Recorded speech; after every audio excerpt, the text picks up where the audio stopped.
pocket aces is the best hand in no-limit Texas Hold'em. However, when you play a four-way pot from out of position with very deep stacks and the board comes all middle cards, it gets a whole lot worse. What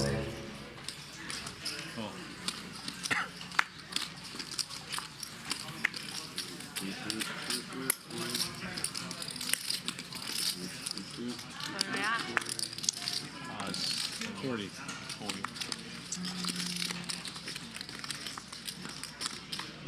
Get him, Florence. I know, I'm like, I don't know. Let's do 150, right? Is that a good? That is sound really good? small. It sounds good. Not It's any reasonable. we're gonna fold to it, but it does sound really nice. Maybe that's what she wants. Maybe she doesn't want people I to. don't know. She did it perfect. She doesn't want people to fall to it. Make a bigger pot. Yeah, it's got a set. You know? She's got a set too? Yes. We are playing 10, 20, 40, no limit, Texas Hold'em, Fast Eddie, limps, under the gun with 4, 3 of hearts, Rampage Poker on the button with the 9-7 offsuit, calls, playing about $6,600 deep effective. This may seem a little bit too loose and a little bit too splashy, and it probably is, but we've seen Rampage do a whole lot worse. Then, Florence gets the ace of diamonds, ace of clubs in the big blind and makes it $150. This may seem good and fine and reasonable. The problem, though, is that we're playing very deep stacked, about 150 big blinds deep, and Florence is out of position in a multi-way pot against players who are presumably playing a little bit loose and splashy. Especially in loose, splashy, gambly games, this is a great spot to raise larger, to something like 280 or 300, because then you cut off your opponent's implied odds to some extent with their junky drawing hands like 4-3 of hearts and 9-7 offsuit.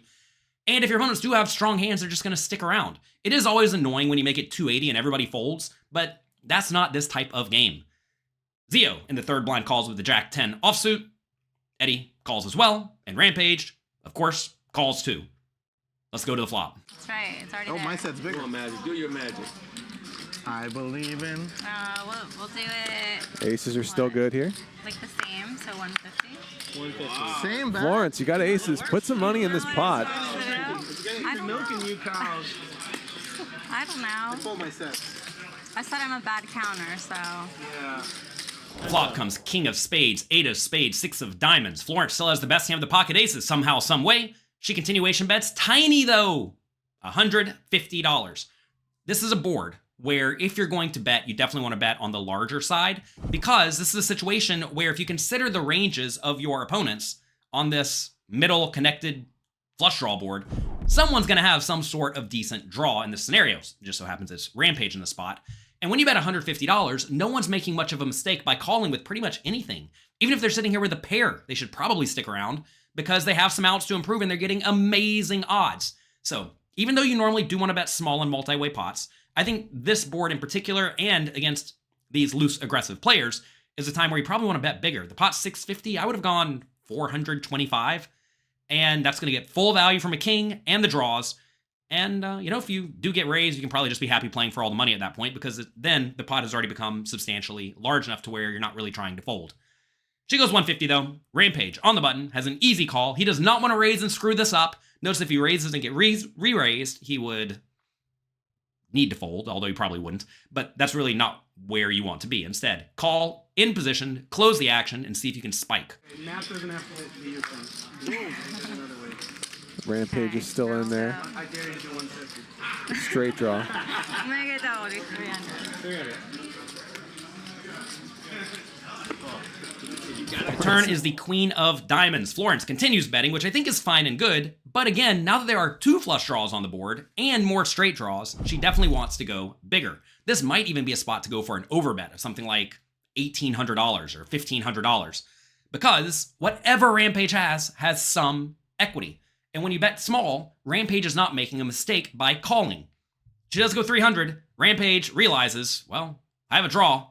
It's not even to the nuts anymore. Knows a 10 makes ace-jack and jack-9 get there. But he has to stick around. Let's go to the river. Playing some I serious know. small ball Should I here. be afraid or happy? And that lets Rampage get there.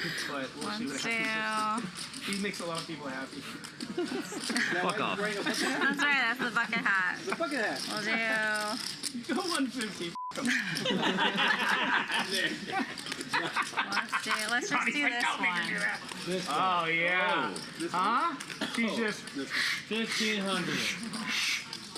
Oh boy, now a big bet. Now that she's behind. The river is the 10 of clubs. Rampage gets saved by the deck. Florence has $6,200 and bets $1,500. Pots it straight up for value. At this point, I think the right play for her is actually to check or perhaps bet something like half pot. I think when you pot it here, when it runs out a queen and a 10, it's very easy for Rampage to realize even a hand like top pair is probably not good anymore. So I think she would do better either betting half pot or checking to give Rampage a chance to bluff. And if you do check and Rampage bets, you can easily call because Rampage loves to punt. That said, she goes $1,500. Let's see what Rampage does. And now that it would be pretty hard to get Also, I just added action a from zero. worse. You know? Guess she could from King Jack or something. hypnotize this son of a. I don't have like, I started with 8, but I haven't really played any other hands. And I would imagine Rampage is going to send it in here.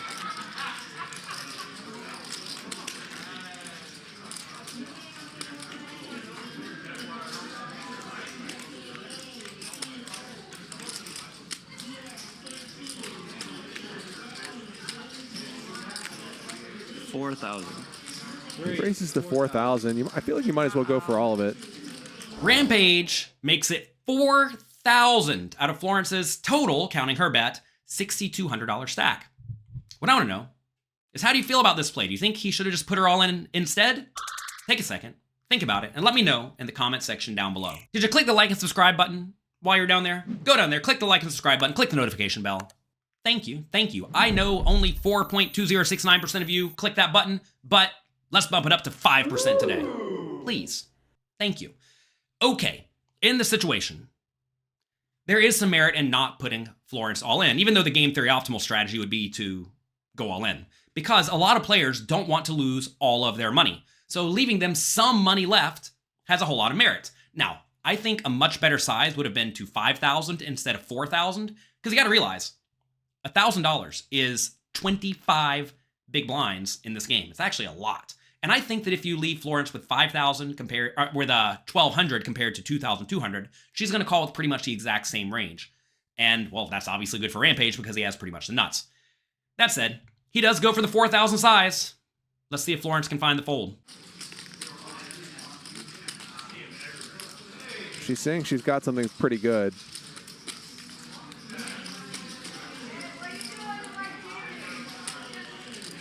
But it does seem like this raise, the smaller raise, is giving her some pause. All in. Oh boy, she shoves. I really like making people happy. And she just has aces, and Really, really Rampage really is good. worried that his straight isn't Florence good. fails to find the fold, which, you know, is certainly reasonable against Rampage. But I think she makes a mistake of going all in. When you have played your hand kind of like she has, where it looks like she has a pretty good hand on the river, and then Rampage raises, he probably just has a really good hand. Now look, Rampage is crazy. He loves to bluff. He loves to get out of line. He is a little bit nuts. The problem, though, is that whenever you shove here, you're giving him such good odds to the point that, assuming he was raising the river for value with 2 pair or better, he's probably going to find a call because he's getting such good odds. And if he was bluffing, pocket aces beats the bluff, so you don't need to raise in that instance. This is the spot where pocket aces has shriveled up to a medium strength made hand on the river, and while value betting was probably okay, once you get raised, it gets very marginal to the point that I think the only options are to call or fold. Fold's probably ideal, calling's forgivable, but I think the all-in is just not necessary at all because when you shove and get called, you're going to lose pretty much every time. Let's watch Rampage make the snap call. How much more is it? This is the problem. That I He's worried that she has ace jack of spades or something. This is the problem. Less than 1,600. More? Oh, Am I just that's nit rolling? I don't think I am. I think I just want to. I want to. 2190. Wait, More? 2190. This is 4,000. Oh my god, how am I supposed to fold? I look like such an if I fold. 2190. Yeah. 2190? Whatever. I call. He calls. There we go. Now you're a full double up. $14,000 pot. Okay. Heads over to Rampage. You can tell these two players had very different ideas about what was going on in that hand. Yeah, I don't the know, higher sorry, I straight. feel like Oh, it's man. Nice hand. Too much. Wow. I gotta be honest with you. After a lot of deliberation and being concerned that he could be against ace-jack or jack-9, Rampage realizes pot odds exist. My opponent could be overvaluing pocket kings, pocket queens, pocket tens, maybe pocket aces. He finds the call, and he is rewarded with a nice pot. It's the first pot he's wanted in a long time. He gets a standing ovation. Well deserved. Try to make it last a little longer this time.